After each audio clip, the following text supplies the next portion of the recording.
Good morning, happy hump day, and welcome into the number one Group of Five college football podcast in the world. This is the Group of Five guys, and our mission is to be the voice for the Group of Five football programs, the voice that the mainstream sports media absolutely refuses to be. We need your help to do that. We need you to go follow on all the social media platforms at Group of Five guys, or go to YouTube, Apple Podcasts, Spotify, wherever you get your best podcasts. Subscribe to the channel, leave a 5-star rating and a review. Most importantly, tell your family and friends all about us, or you can download the Varsity app for free. Listen to the show on there.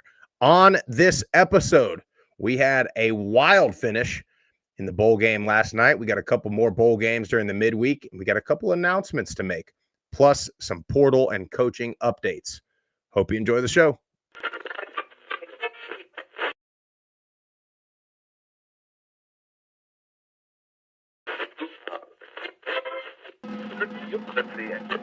Have you had it from somebody born and raised in Lafayette, Louisiana, at a tailgate? Doubt it. I said Michael Pratt has got to show up and play, and boy, did he. 394 yards, 4 touchdowns, 48 rushing yards on the ground, and another touchdown. Projected getting drafted between the first and third round. That's incredible. That's impressive. The wide receivers are absolutely stacked for the Group of Five. Yeah, I really appreciate you do for the Group of Five programs, and I think it's great. I think we should get more of this. But you guys are on the forefront of this, and I'm thankful for this. I'm glad that you're talking about the Group of Five because I think they get overlooked. But it's a ton of fun to watch a guy go to the NFL from a Nevada or a Colorado State or a Middle Tennessee or an App State, and fans follow that kid.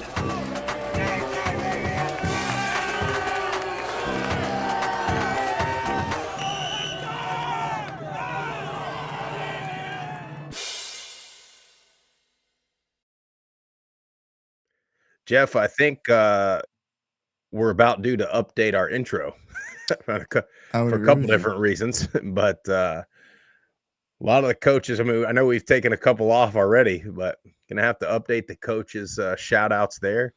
I'd like to update my spiel. I'm in a completely different part of my house.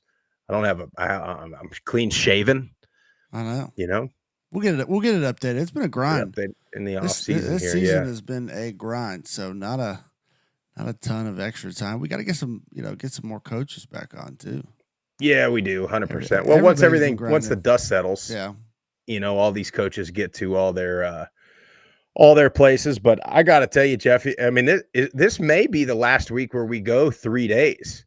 Next week, Christmas Day is on a Wednesday, and then the following week is New Year's Day, New Year's Eve on a Wednesday. So, and then we're in the off season. It's crazy. This season has flown by. It has flown by, and I tell you, I haven't slept in 3 months. I don't know if you can. I don't know if you can tell. I don't know if you can tell. I got bags under my eyes. I got my wife told me she's got one of those. It's like a. I don't know. She puts it in the freezer. It's like a roller. I know what you're talking about. My wife, Scarlett, has all types of skincare. She's got this mask. It looks like a luchador mask, but it's like this red light deal. Oh yeah. I don't understand it, but good for the skin. She's got these little like stickers for the bags that she puts under there when she sleeps. Because last night we were sitting there talking, and she was like, they say that if you don't get 6 hours of sleep, you age like quicker than the average person. I was like, are you trying to tell me something? Buddy, she's like, starting to look a little old. I was like, damn. We need to go back and just look at the show when we announced that we were going to do 3 days and just put a side by side. See if we've aged a couple of years in these last couple months. But you know what though, Jeff? I'm all about just letting the body do what it does. You know what I mean? And I'm not here to put creams and medicines and lotions all over myself just to try to look younger. I'm not. If I'm old, I don't particularly care if I look old. You know what I mean? We ain't no spring chicken anymore, Sprouse. But here's the deal. I got Italian. I got great genes. I age like fine wine. You know what I mean? Yeah. Get in the cold tub a couple times a week. Cold tub. Getting back in the gym. Trying to get the biggest thing is the holiday just screws your diet up. I have drank and eaten whatever I've wanted over the last couple weeks. Christmas, next week and New Year. So we'll see how disciplined I can be. But that's the biggest thing for me. If I can just get back to eating.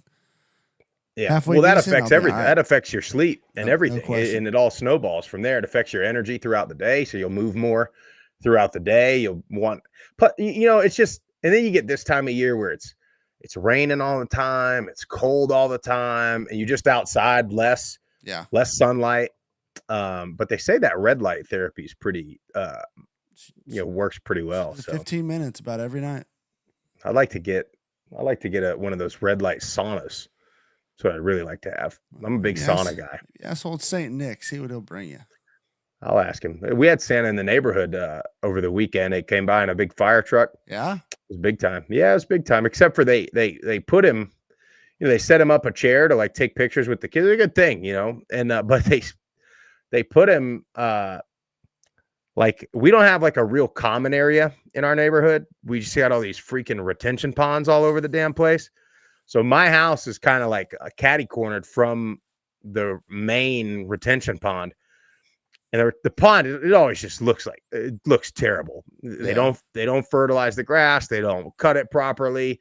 They got these half grown, half of them are dead, half of them are alive. These hollies, it's muddy. And in Georgia, it ain't dirt. It's freaking red clay everywhere. Yeah. So they set him up there. So everybody's picture is like, it's like, just looks terrible. But anyway, it was a cool deal. So we had the old Santa Claus. My kid asked for a motorcycle. So I had to tell Santa, hey, pal, this is my house. That's going to be a no-go, buddy.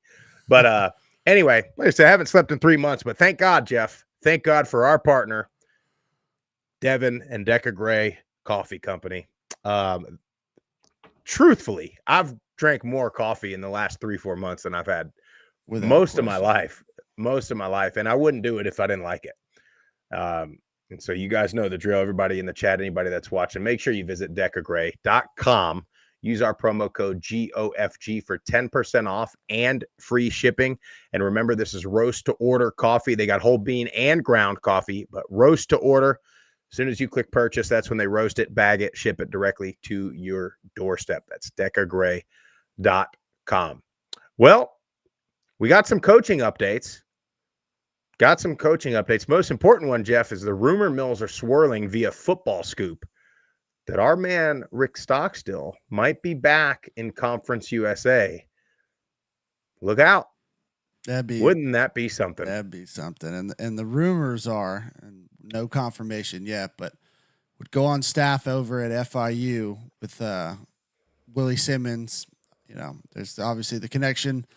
Our time at Middle, when Stock was the head coach, Willie Simmons was OC, running backs coach for a few years. So, like I said, hadn't got confirmation. I texted old Rifle Rick yesterday, didn't get a response. I just said FIU ... He's a Florida man. Stock is. He is. He wants to coach still. The fire still burns, and I hope he gets an opportunity. But you better believe, he's gonna want to. I mean, that'd be. And the other thing that I saw on Football Scoop was Nick Coleman, who I think he was just a GA, wasn't he? When we were playing at Middle, he was our GA, our QB GA, as the OC. So you'd have Willie Simmons, who was our running backs coach and offensive coordinator for a year, running backs coach for a couple years, and then he became the OC for a year. He'd be the head man. You'd have Stock coaching tight ends. Coleman as the OC. You better believe when FIU takes the trip up to Murfreesboro, there's going to be a little extra buzz in the air. And next year they sure do. Go to Murfreesboro. I tell you, for FIU and Middle both, you might have the biggest crowd in the history between the two of them at that game. I'm telling you. There might be 12,000 people at that game. Might be. Holy cow. But yeah, man, shout out to Coach Stock. I hope he gets back into. I mean, I know he's been at Florida State, helping out in the analyst role, which is kind of the standard, is what coaches do. After they from head coach, they kind of go to that analyst role somewhere, and I don't know, take a year hiatus. Well, Big Get saw this yesterday. Keywan Jenkins gets out of the portal, so I think you're already starting to see that's a huge get or a huge retention for Coach Simmons down at FIU. And I think that just demonstrates what he's going to be able to do down there to keep kids in Florida. Who knows what the conversations were like, but man, he's so personable. And again, he was one of my favorite coaches on staff at Middle when we were there, and he's only grown, since that point. I think it's a home run fit. And if he can continue to do stuff like this, that's what they need. FIU has been able to get guys. It's keeping guys. Now, hopefully his relationship building skills added on with some type of NIL. That's the way to do it, man. That's a big get. Yeah, and he's gonna be able to, go into living rooms in a little different manner than a Coach Mack would, or before Coach Mack, Butch Davis, and then before Butch Davis, it was Mario Cristobal, and when Mario Cristobal was there, that's when FIU, had some good seasons, some bowl type seasons, some 8-9 win seasons down there. So you need to get a guy that's going to relate more to the community, I think. You've seen that with Kewan Jenkins, but also just kind of on note of Coach Stock. So make sure you guys check out.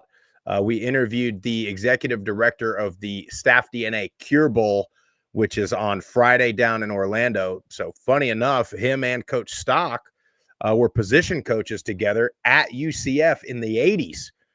Shared an office together. I don't think they share offices anymore in Division I football. No. So pretty cool connection there. But we got to interview Alan Gooch, the executive director.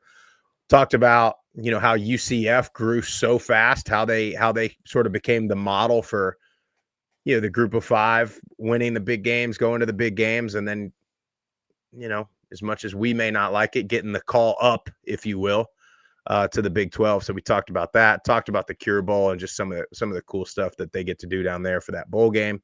And we're going down there. We are going down there. Friday's show will be from the Cure Bowl. I'm not entirely sure where, looking to be either, somewhere in the stadium. So should be a good show. We'll do our normal show from Orlando on Friday morning. It'll probably be, it's going to be a little bit later in the day, probably closer to like 8 or 9 in the morning, but we'll keep you posted on that. Yeah, I can't wait to get down there. Ohio and Jacksonville State, obviously both head coaches are gone, but plenty of great talent. Both quarterbacks on this roster are the guys that I want to see, Parker Navarro and Tyler Huff. Get to see them live and in person. It's going to be fun. Weather should be great. Shouldn't have the monsoon they had a year ago, so it'll be a great trip, quick trip. And got to get back and get ready for Christmas. Got some big playoff implications this weekend as well. Not in the Group of Five. Will affect Boise State. Yep. But it's going to be a great weekend of football. Yeah, it is. And like we talked about with Alan the other night is as a player, you want one of the Florida games, and you want one of the pre-Christmas. You want the early ones. Especially like bowl games, it's kind of like, depending on how long you go, you might have a couple days where it's back to like camp. Like, especially if you're a younger guy or a guy that doesn't play a whole lot, like they're trying to get an early start on spring ball. You know what I mean? Yeah. They're trying to see what they got. So sometimes it's like, and then, some of these games that are like the day after Christmas or Christmas Eve, and it kind of, I don't want to say that the games are meaningless. But you're on campus before anybody else. You're already staying on campus longer than anybody else. So you don't get to see your family as much, when you have some of the later ones. So you can get a Florida bowl game on the 20th, you're in business. So Ohio and Jacksonville State, and now it is the only non-playoff game with 2 conference champions. So, with Marshall opting out, we talked about that quite a bit with Alan Gooch too. And he's spot on with kind of his stance. You can tell he's very passionate about teams opting out as a whole. And just where we are in college football, right? I mean, we've been talking about this every day. It seems like the last couple of weeks, and the portal and all the turnover, and it's really because the people that are being punished are the people that are not doing anything differently, right? Like, you know, the players on Marshall that are getting screwed out of a bowl game are the guys that would have probably got to play in a bowl game that didn't play much all year, you know? So sucks for them. And then for Army, you know, you're still going to get to play and you're going to get to play La Tech, but I think the hype and the implications of Sun Belt champion versus American champion would have been a bigger deal for them. But it's unfortunate, but you know, part of it is this portal. I mean, have you seen this Bear Alexander kid?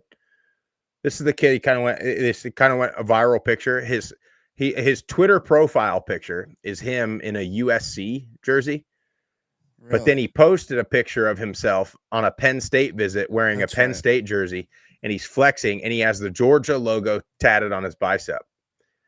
So it's like we got 3 schools in one. The kid played at 4 different high schools. I'm fairly certain. You know, and again, we talked about this a couple of weeks ago. We're seeing kids that are transferring from their Pop Warner team and putting out announcements for it. It's out of control.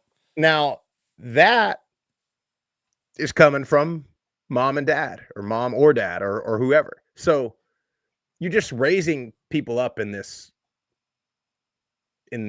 like this lifestyle, I guess, if you will, where anytime it's challenging, you just leave, or you just bounce, quit. Go to the next place. Which used to be the lesson that sports taught you, right? It was like, hey, maybe you're not playing, or maybe you're not good, or maybe you don't like it, maybe you hate it, but you signed up to play for this team. You're gonna finish. You're gonna complete the task, and then we can reevaluate. But unfortunately, we're teaching the opposite right now. Yeah, I mean that's what we teach our kids, right? So finish what you start. But here's a couple notes. It's funny how this has been going on really since the inception of the transfer portal and NIL. We've been complaining about it for a couple of years, but all of a sudden, now that Penn State backup quarterback Bo Pribula gets into the portal and the game is on Saturday morning or Saturday at noon, now everybody's up in arms. James Franklin goes out there. We got to fix this. We got to move the portal window. Can't be right in the way. Like, yeah, we've been saying that for 4 years now, or however long it's been. But it's just funny that when the stuff finally starts happening to the Power 4 programs, or when the SEC and the Big Ten, when that whole dynamic and stereotype and favorability finally starts affecting the Big 12 and the ACC, then it's a problem. So it's just, again, it just goes along with, hey, if you just listen to the Group of Five Guys podcast, we got all the solutions. We're talking about it. We've been talking about it. We really do. Who was it that just came out and was like, you know how to fix this? You move the season up. All your games. Jamie Chadwell. That's who it was. It was Chadwell. I couldn't remember. I don't know. He was on our dear friend. He was on our show a couple of weeks ago. It's been my pinned tweet on Sprouse _68 for about 12 months now. I mean, yeah, align it with the academic calendar. If you still want to call this student athletes. I mean, it's so true though. I mean, you don't have free agency and the trade deadline stops at a certain point in the NFL. I mean, every professional sport, that's where we're at now. So somebody get in there. Let's select a commissioner, hire a commissioner, however you want to do it. And we'll go. My vote's Tim Pernetti, by the way. I put that on Twitter yesterday. Really? I think it'd be a great I was going to say, okay, I'll do it. But Sprouts, you know, they would never. Tim is fine. they would never. We're too biased. I know. But, you know, the crazy thing is like we have this so-called portal window, but then, you know, week 3, portal's not officially open, but you're getting an agent saying, yeah, I'm in it. So-and-so's gonna transfer. And it's like, well, I mean, Well, they're going to redshirt. So now they're redshirting after. Which, by the way, did you see where Matt Sluka is visiting with Memphis? Really? Yeah. It's interesting. Which, I know Memphis has some money going on, but that was curious to me because typically, almost like Mensa going to Duke, right? You're thinking like, this is no disrespect to Duke, it's no disrespect to Memphis, but normally when you're talking about the money that a lot of these guys are expecting, you're talking about at least bigger brands that they're wanting to go to or hoping to go to. But I don't know. We'll see. I don't see that being a fit. I know if I'm not mistaken, they signed a couple pretty good young kids, and I think they got a kid in the portal that's coming in. Could be. I got to double check that, but I just remember seeing a big, relatively popular name that's coming into Memphis that probably replace Seth Hennigan. Shout out to Seth Hennigan, by the way. I was going to do that when we talked about the game. Absolutely. For finishing the job. The guy got there, went there, started for 4 years, stayed there, could have left. And they've been a damn good program 50th the whole time game he's been last there. night. 50th game. Do you know what his overall record is? I mean, I know they finished 11-2. I know they won 10 games last year, didn't they? Yes, they did. They were 10 win last year, 11 win this year. See, we won't see this again. This won't happen. So shout out to him for a great career, being loyal to his soil, and just getting it done. But on the rare chance that we do see it, this is why Memphis and I we've been saying this all year long. I hate it for Memphis because they were good enough to be in the playoff this year. They were good enough to win the American, but they had a tough one against Navy, and then what was it? UTSA beat them. Yeah. They played two kind of bad games, and then you saw them against Tulane. You saw them last night against West Virginia, and they had the talent. And you know what else is? That's what you will see, Jeff. On the rare occasion that you do see a guy, especially a quarterback, stay and be a 4-year starter, that's going to be the team that nobody expects to go on a run. That's going to go on a run. If they have a good core, you have a good core group of guys, and you could still go to the portal. You could still get guys, but you have a quarterback, a couple offensive linemen, and you go get one wide receiver in the portal. That's a dog. That's going to be the team that makes a big time run at this thing going forward. If that even happens, again, the minute these guys have success, they got agents in their inbox. So that's going to be the challenge. And we'll see what kind of regulations come out, in the next coming days, coming months, coming years, no telling. But again, shout out Seth Hennigan. He played well last night too. He did, and we can just since he's up, we can just go right into that game. Memphis goes up 17-0 right off the bat. Thought they were gonna run away with it, but credit West Virginia. They climbed back in it. I mean, over 1,000 yards of total offense between both teams, 79 total points scored. I mean, it was scoring all over the place. Great game. And like we said, Hennigan, it was 18 of 26. 294 yards, 2 touchdowns, adding 60 rushing yards on the ground as well. Demir Blankenship, another great performance, 4 catches, 120 yards and a touchdown.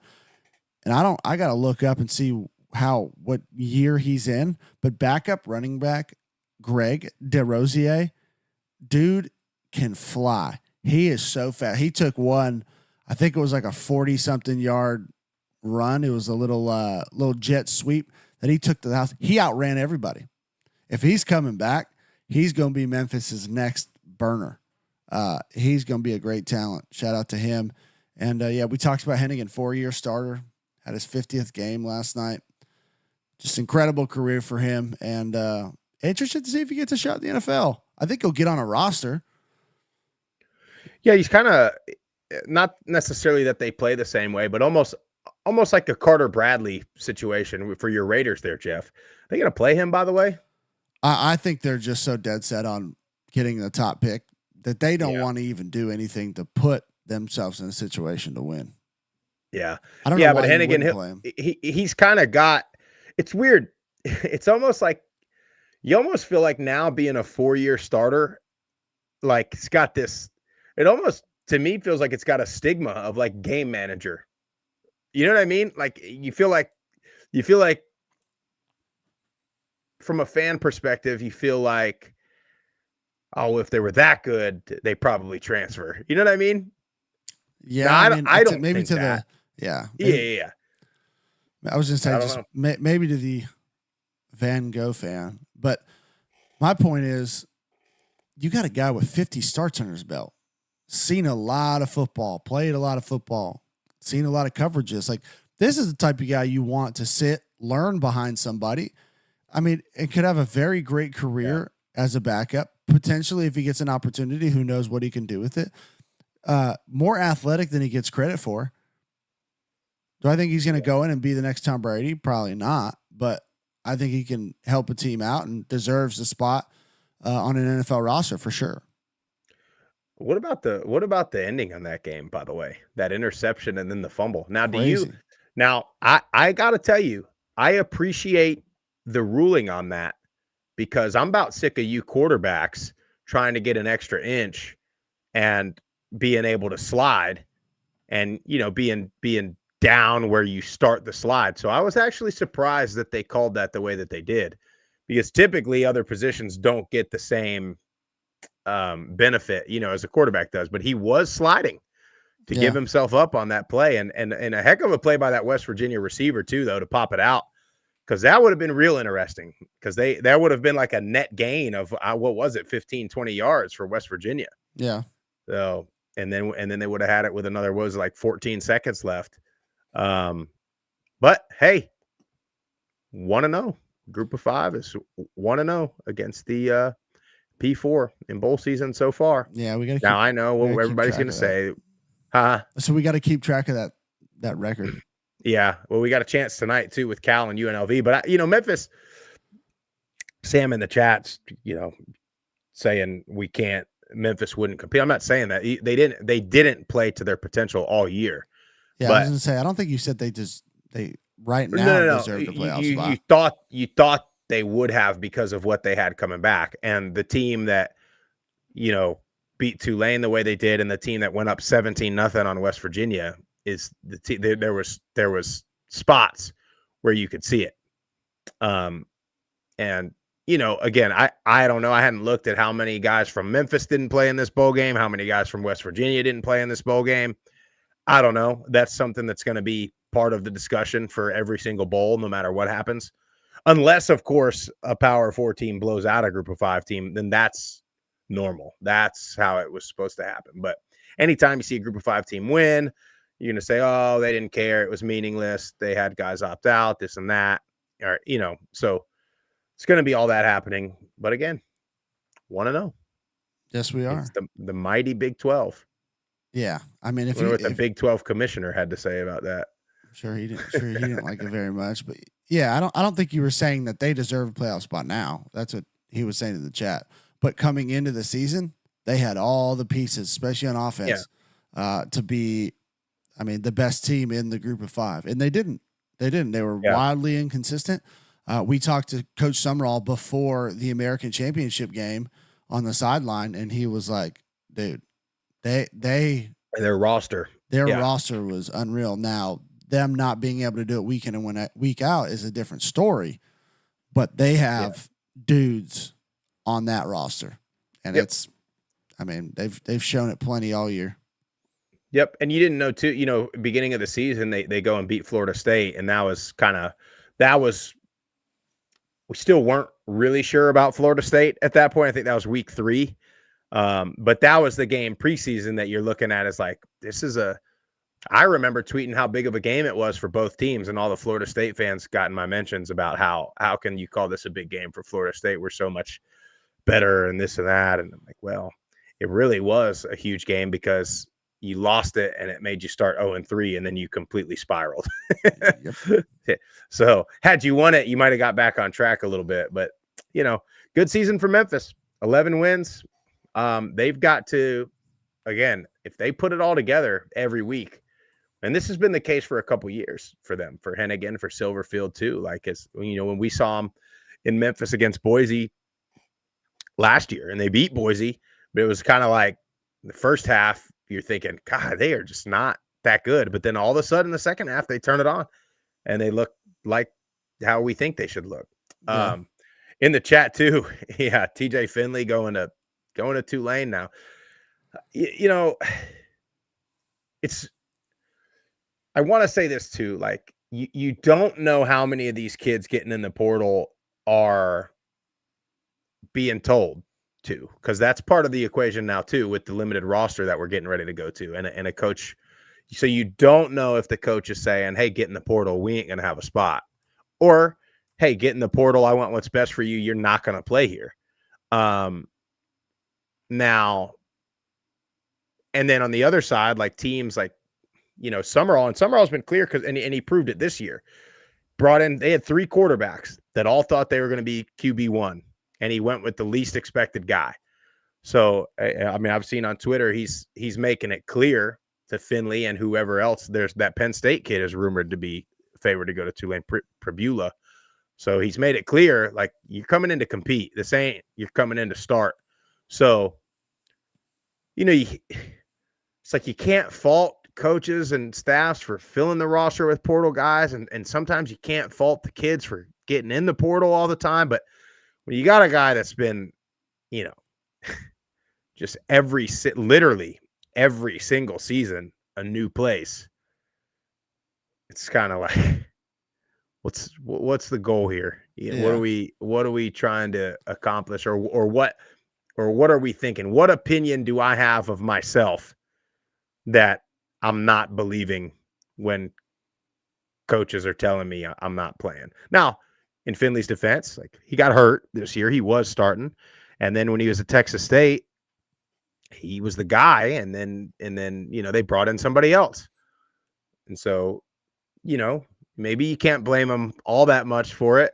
But again, like, at what point do you accept the role and just compete and say, hey, look, I got spring ball. And I've seen some stuff on Twitter. Easy. It's an earthquake.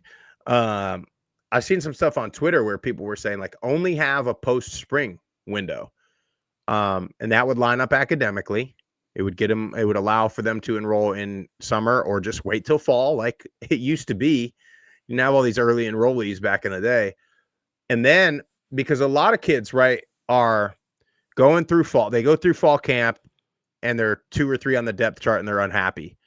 And they're impulsively jumping in the portal to try to get a spot, where if they stay, they can go through spring and either A, earn a spot, or B, realize, like, well, okay, there's some people gone, so now there is a spot for me.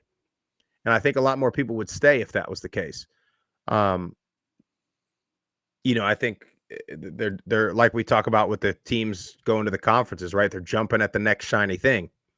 And then you compound that, you know, with B-Rad sliding in their DMs, telling them he can get them $100K for and only take a small fee of 20%. You know, it's pretty big incentive for them to go. Yeah. And I was in conversation with our good friend Chuck Carson, who's the head of Trojans Together Collective for Troy. We're going to get him on. We got a lot of off-season content that's going to be coming up, a lot of informative stuff. And he's got, it's almost like, you know, you go online and get a mortgage calculator. He's got like a calculator for NIL, and you can set, you know, what the principal amount is, and then what state it's in, the agent fee. So you can go right down the list, plug in the different variables, and it will spit out the real dollar amount of that deal after taxes, after agent fee, after all the things that need to be taken out. So you can compare when a team or not a team, a collective or somebody offers you $500,000 as opposed to $100,000 from a collective where you don't need or you really don't need an agent, and you can see the difference. And it was shocking, absolutely shocking what the difference is. It's not that far off from 500,000 to 100,000, especially if you have an agent, especially if you're giving away 15, 20%, especially you're talking, yes, on its face, that's $400,000 difference. Real money, not anywhere even close. And you're making a decision of leaving one school, going to another for $50,000, $60,000. Sure. It's more money than you had. But after it's all said and done and the dust settles, to me, the risk doesn't warrant the reward. But we'll get him on. He'll explain it all, how it all works. And it was very, very interesting conversation. Now, did you guys talk about this? If how does the taxes work on it? If like via state income? I mean, you get taxed if you're in a state that has state income. But, you got to pay but state what and if federal. Because I was a resident of Florida the whole time I was in school. You see what I'm saying? So like, how does that go? Like if I'm a resident of Florida, I can just go anywhere and not have state income tax? No, I would assume it's like baseball is. So why baseball, I mean, all sports, but baseball specifically because they play so many games. Whenever they, and maybe it's different now, but my brother-in-law played in the MLB. He would have to basically, his accountant or whoever, finance advisor, would have to go back and wherever the game was played is where he would be taxed at. So yeah, see, that's interesting. Surely all these Florida, Tennessee, and Texas schools are like playing that up. Yeah, I mean, I would assume they don't do that specifically. I would assume that they just get taxed in the state where they're going to school because essentially the deal was done. They're not getting paid game to game. They're getting paid as like a deal in that state. But yeah, the state where the collective is and where they're doing the work is what the bracket they get taxed at. So if you're in California, yikes, you're getting state, you're getting federal, you got to pay your agent. You got to step over feces as you walk down the street. If you're in downtown LA or San Francisco, you do. Huh. Yeah, and then part of the thing that's really sparked ignited the discussion again is James Franklin's thing about the agent or the new collective or wherever he's supposed to be going doesn't want him to play in the playoff, and he wants to play in the playoff. Well, see, that's where a contract that says, where he's currently at, you playing. Yeah. If you are not injured and you're healthy, like you're playing. And then there's got to be, like we talked about with the coaches, the buyouts. And because then you couldn't have just this year after year collectives just, outbidding each other or I don't know, man. It's I think we'll see some change. I think it's coming. It's got to. But that's interesting, Jeff, that at Troy, they're actually tracking the actual dollar amount and they're not just arbitrarily spitting out some big round number and telling a kid they have it if they don't really have it. That's interesting. Yeah, well, it's an interesting way to approach things. Well, I think it's all part of educating the kids when they got so many people, agents, sometimes coaches pulling at them, be like, get in the portal and we can shop you around. Whereas it's like, okay, that just totally fine with you shopping it around, but understand what you're giving up. Like, this is actually what it is. Yes, they might offer you $400,000, but if we're offering you $100,000, but you got to pay that agent that's shopping you around 15% or even 10%. Like, here's the actual money difference after taxes from what we're offering you, where it's just, here you go. All you have to do is just pay the taxes on it, as opposed to going to a state with state income tax and an agent fee. After it's all said and done, dude, that's a lot of money that you got to pay out.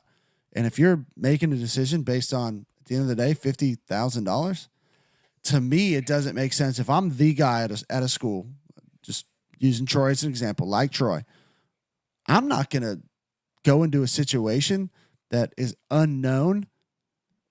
I've never been there. I don't have a relationship with those coaches. Like, none of that. I could go there and get lost on a roster. That happens every single year so far since the transfer portal has been in it's been a thing.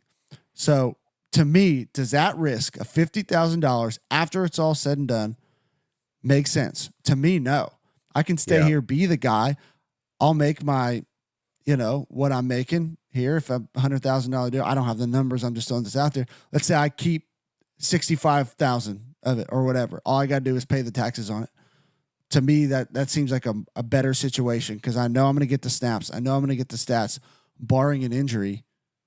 And these people care about me. They've developed me this far. Let's take it and hopefully try and make it to the next level. I just don't think people are getting these numbers. Yeah, on its face, that's a $300,000 difference. That ain't what you're taking home. Yeah.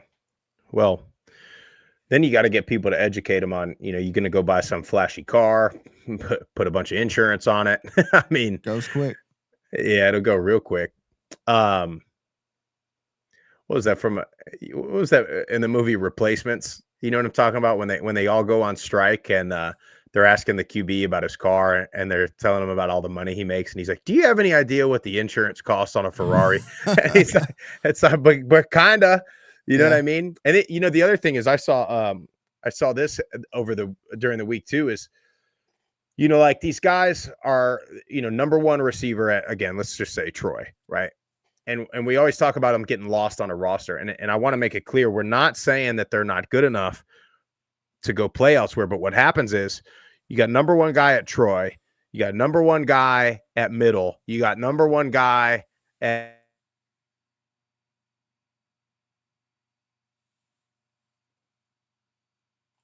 we drop Sprouse here. He'll get back in here in a second. Yeah, this whole landscape is it's out of control, but hopefully we get somebody in there to be an adult in the room and put some regulations on this, and really figure out what's the best route moving forward. Cause ultimately that's what we need. We can't have this jumping around, this swapping around pretty much whenever anybody feels like they want to go or they feel like they're being untreated or whatever their reasoning is. It's bad for college football. I think it's bad for the programs. I think ultimately it's bad for the athletes. Yeah, some athletes get in there and make a ton of money, but that's not the case. Sprouse, are you back? Buddy, I have no idea why. You got me? Yeah, I got you. Yours has been doing that lately. I know. Internet's rolling, though. I'm hardwired in. I got all the service in the world. I tell you what, they've been digging still. I got these fiber optics guys out here digging in my yard every day.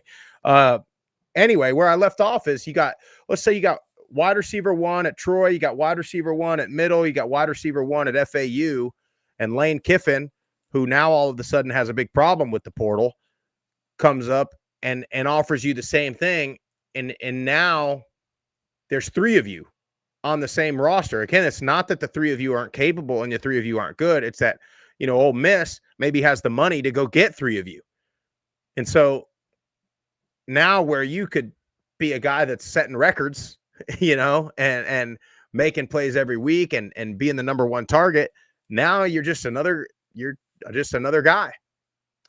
And, it's unfortunate. And again, if NFL is your goal or building meaningful relationships, which will actually last throughout your entire lifetime, you got to weigh the risks. I mean, that's it.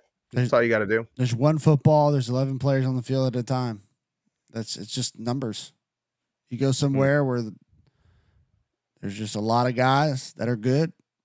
Not saying be afraid, go in and compete, but I think look at the entire picture, not just out of a big number that they're throwing at you. That's not actually real money. So we got games. We got a couple more games for the weekend. We do, Jeff. Another one of the good Florida games, Boca Raton Bowl, Western Kentucky, James Madison. Western Kentucky obviously lost in the championship game. James Madison had really high hopes in the Sun Belt. Almost, for a little bit of the season, they had, some of the odds to be the Group of 5 representative.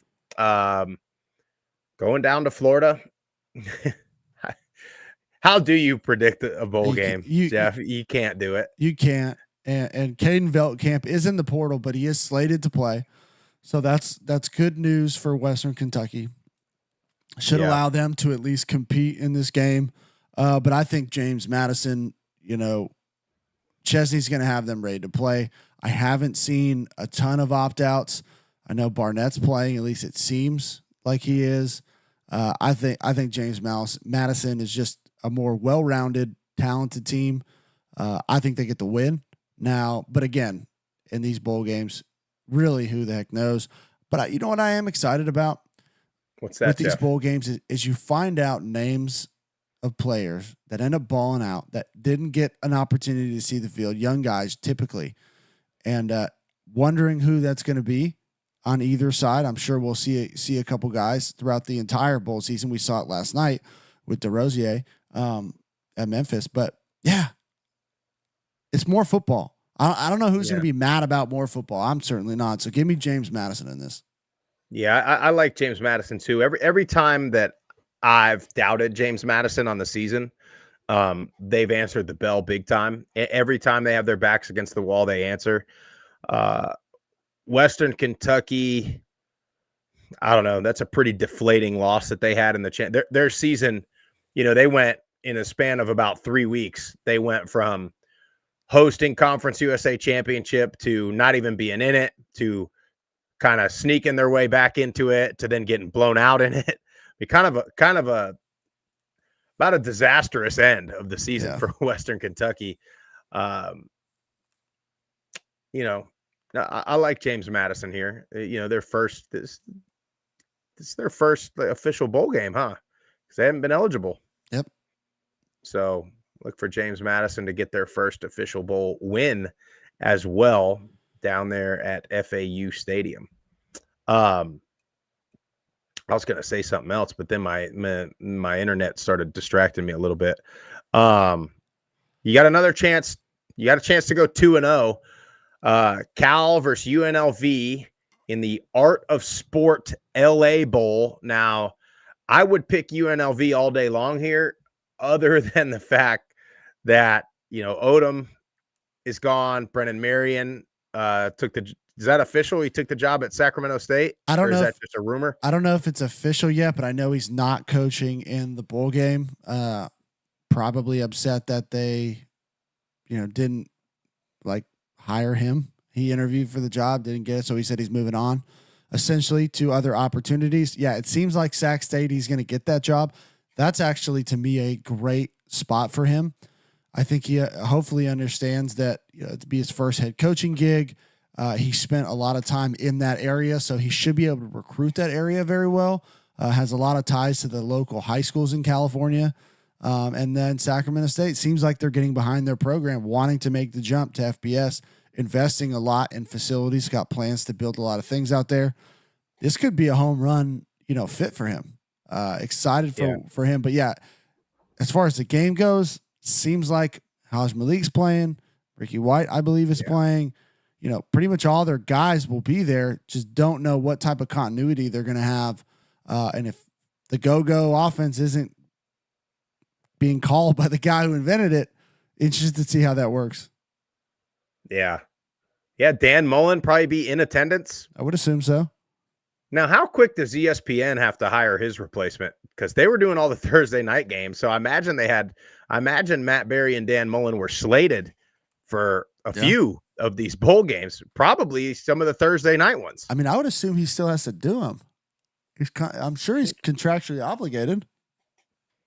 That's good for him. Just get up there on live television and start recruiting for UNLV. Yeah, plug it. I mean, just start throwing out arbitrary numbers for NIL money that they got down there. I'll tell you, he'll be able to get it. That was definitely the splash of the offseason. And it's one of those situations where Barry Odom kind of built the foundation there.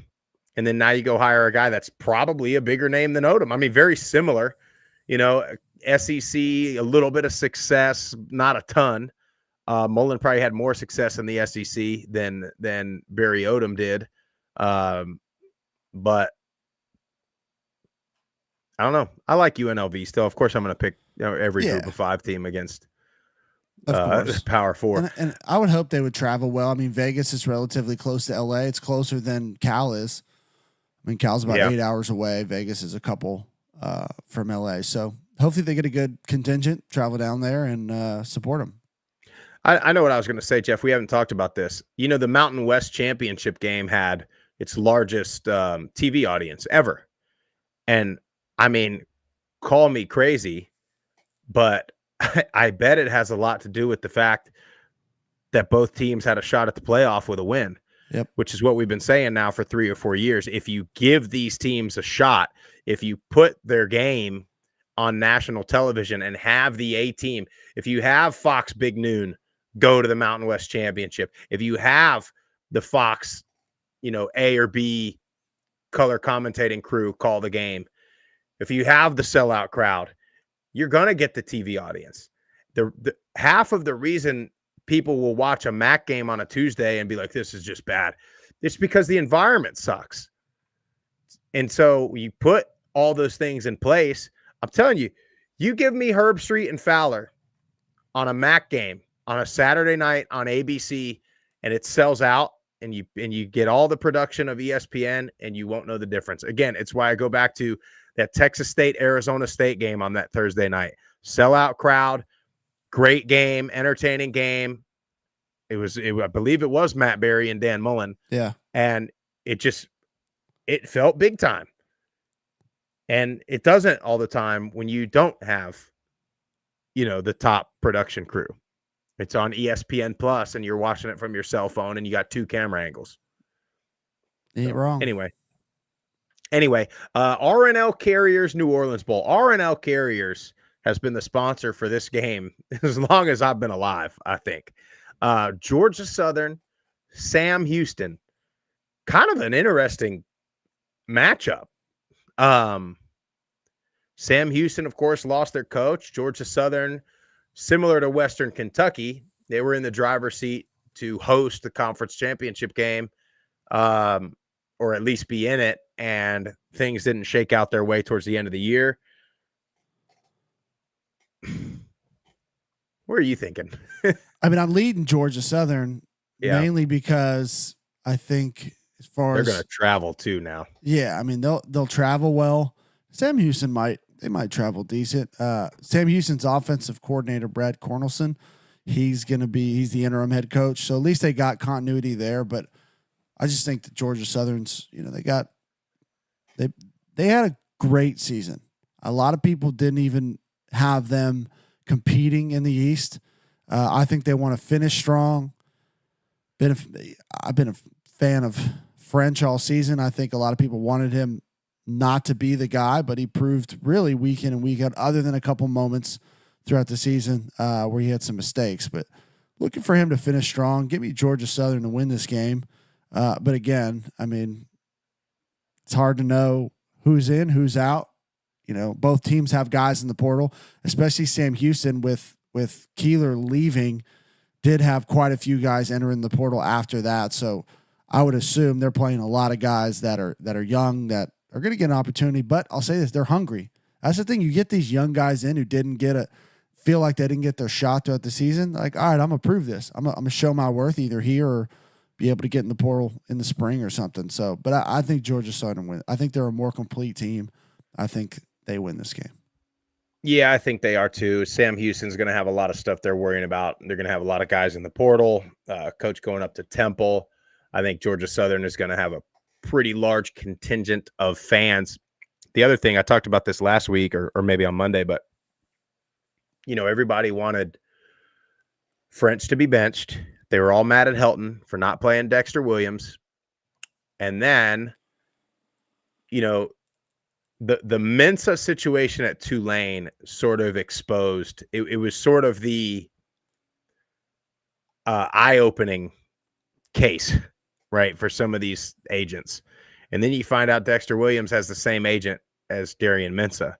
So while everybody was mad at Helton, you probably also got to imagine, is we know the Georgia Southern NIL folks pretty well. And Helton, we've met a couple of times. We know a lot of coaches on that staff. This is not anything they've told me, but knowing them, I can just imagine our favorite agent making that phone call and the guys at Georgia Southern being like, yeah, bro, not here. Yeah. And so everybody says, oh, he left because Helton wasn't playing him. It's not the only thing happening over there. But anyway, that's neither here nor there. I know we do have one voicemail from a one of our resident Georgia Southern fans. You guys call that hotline after these bowl games. Give us your takes. Give us your predictions going into the off season. 615-900-4286. Jeff, what we got?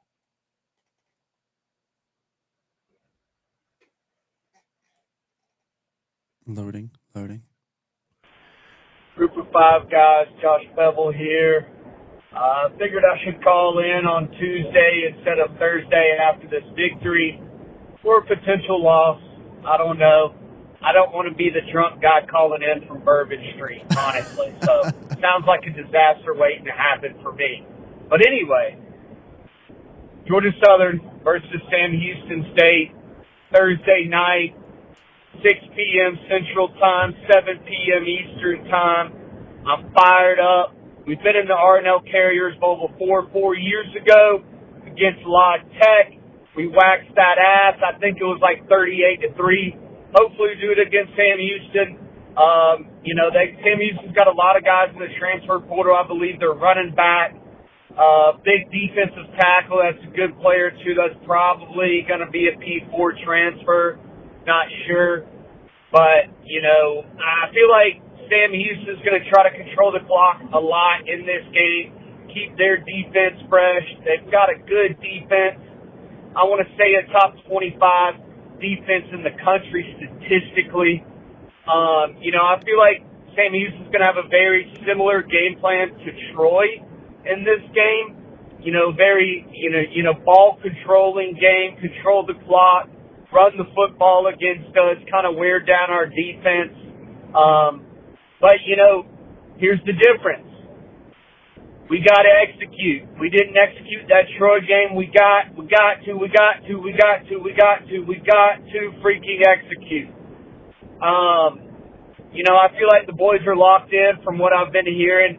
It seems like, this kind of December, late November practices have been good. One thing I've been kind of hoping for all year is a big boy touchdown. So hopefully we get a scoop and score by a big boy this week. But anyway, Sprouts, I can't remember who said it, but I did like what you said.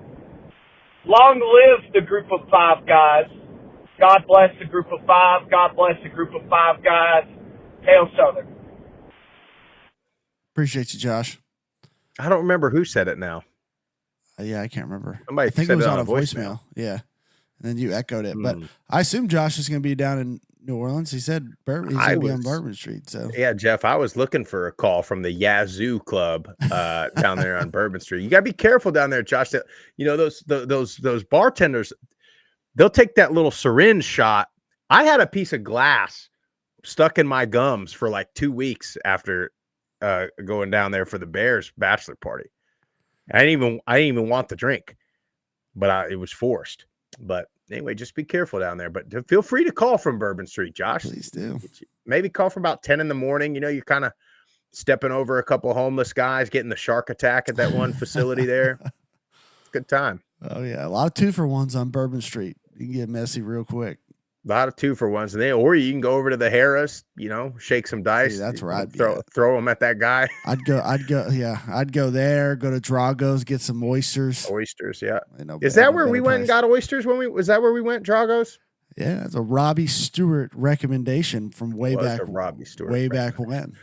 I remember we were watching the not the XFL, but like the AFL whatever. USFL. It was like the first week of that, and we were watching it at Drago's. That was good quality time.